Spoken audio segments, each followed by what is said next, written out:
Thank you very much. What an amazing crowd. Thank you for this warm welcome. Thank you so much.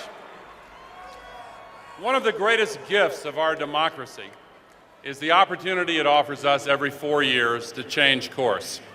It's not a guarantee, it's only an opportunity. The question facing us, simply put, is will we seize this opportunity for change? That's why I came here tonight to tell you why I feel so strongly that we must seize this opportunity to elect Barack Obama President of the United States of America.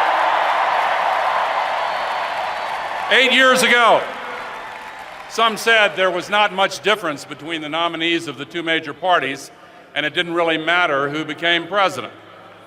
Our nation was enjoying peace and prosperity, and some assumed we would continue with both no matter the outcome. But here we all are in 2008, and I doubt anyone would argue now that election didn't matter.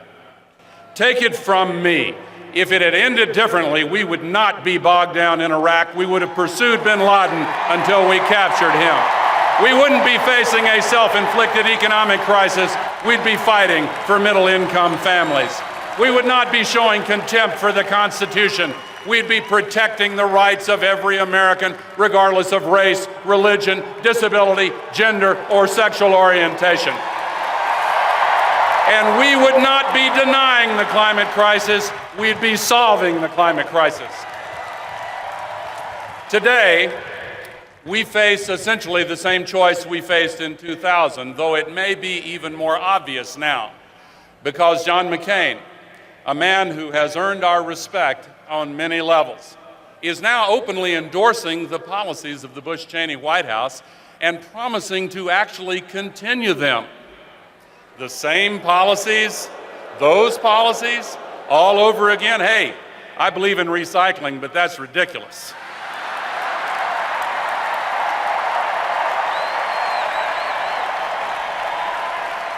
With John McCain's support, President Bush and Vice President Cheney have led our nation into one calamity after another because of their indifference to facts, their readiness to sacrifice the long term to the short term, subordinate the general good to the benefit of the few, and short-circuit the rule of law.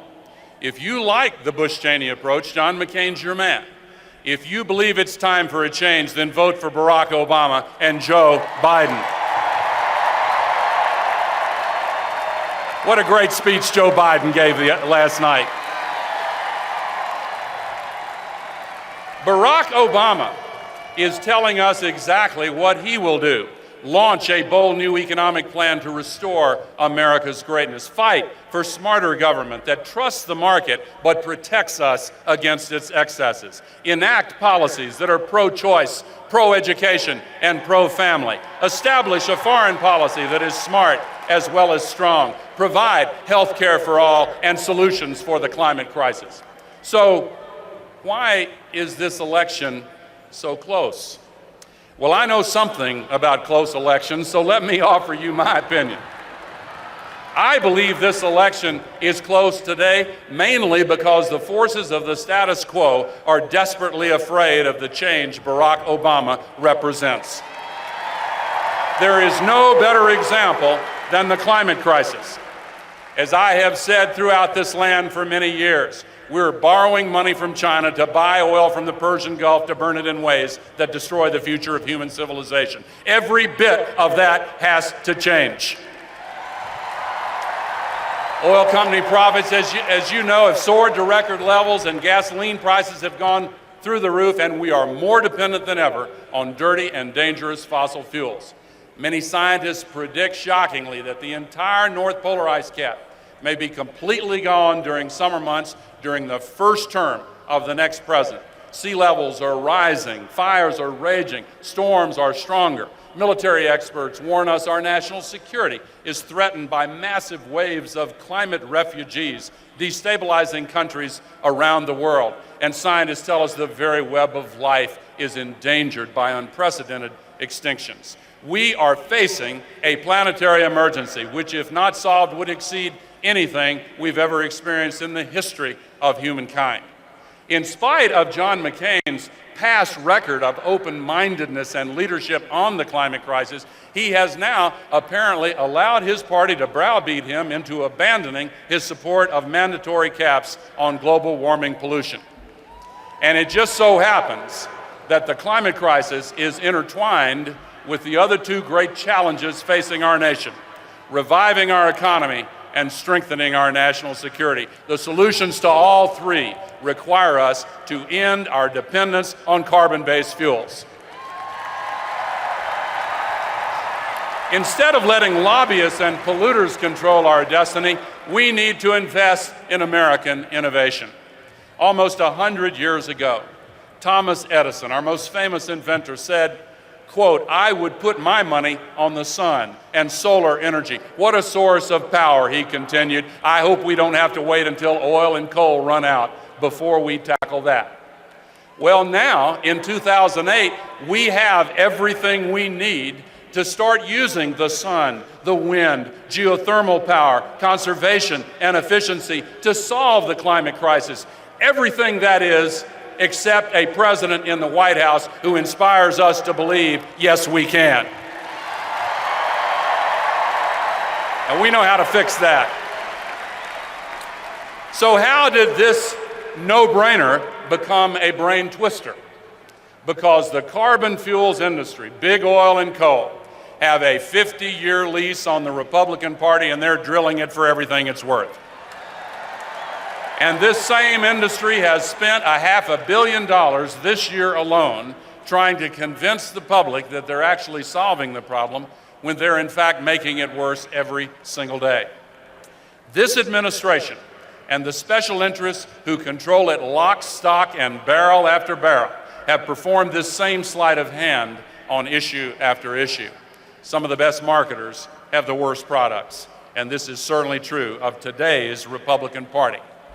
The party itself has on its rolls men and women of great quality, but the last 8 years demonstrate that the special interests who have come to control the Republican Party are so powerful that serving them and serving the national well-being are now irreconcilable choices. So what can we do about it? We can carry Barack Obama's message of hope and change to every family in America and pledge that we'll be there for him, not only in the heat of this election, but in the aftermath as we put his agenda to work for our country. We can tell Republicans and independents, as well as Democrats, exactly why our nation so badly needs a change from the approach of Bush, Cheney, and McCain. After they wrecked our economy, it's time for a change. After they abandoned the search for the terrorists who attacked us and redeployed the troops to invade a nation that did not attack us, it's time for a change. After they abandoned the principle first laid down by General George Washington when he prohibited the torture of captives because it would bring, in his words, shame, disgrace, and ruin to our nation, it's time for a change. When as many as 3 Supreme Court justices could be appointed in the first term of the next president, and John McCain promises to appoint more Scalias and Thomases and end a woman's right to choose, it is time for a change.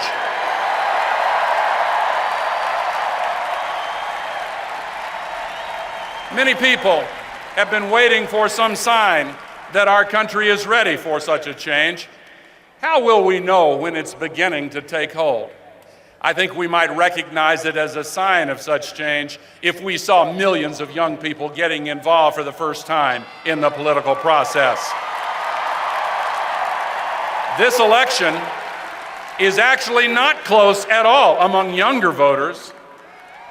You are responding in unprecedented numbers to Barack Obama's message of change and hope. You recognize that he represents a clean break from the politics of partisanship and bitter division. You understand that the politics of the past are exhausted, and you're tired, we're all tired of appeals based on fear. You know that America is capable of better than what we have seen in recent years, and you're hungry for a new politics based on bipartisan respect for the ageless principles embodied in the United States Constitution.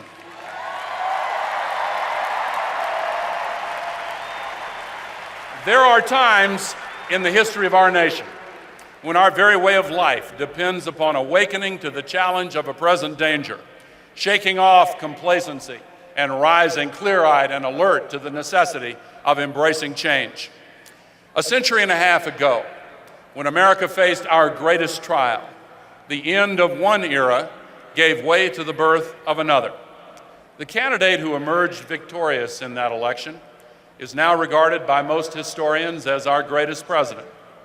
Before he entered the White House, Abraham Lincoln's experience in elective office consisted of 8 years in his state legislature in Springfield, Illinois, and 1 term in Congress, during which he showed courage and wisdom to oppose the invasion of another country in a war that was popular when it was started, but later condemned by history.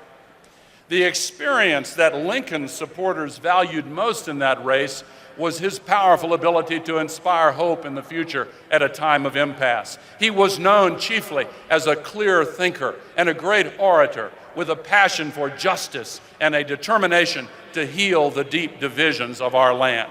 He insisted on reaching past partisan and regional divides to exalt our common humanity. In 2008, once again, we find ourselves at the end of an era with a mandate from history to launch another new beginning. And once again, we have a candidate whose experience perfectly matches an extraordinary moment of transition.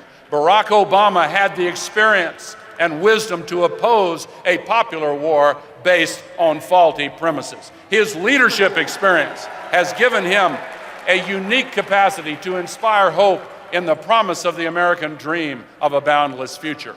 His experience has also given him genuine respect for different views and humility in the face of complex realities that cannot be squeezed into the narrow compartments of ideology. His experience has taught him something that career politicians often overlook, that inconvenient truths must be acknowledged if we are to have wise governance.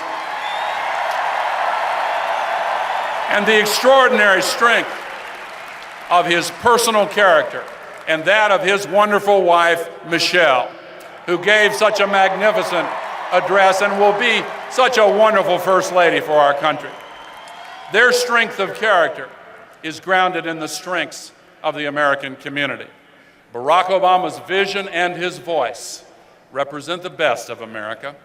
His life experience embodies the essence of our motto, E pluribus unum, out of many, one.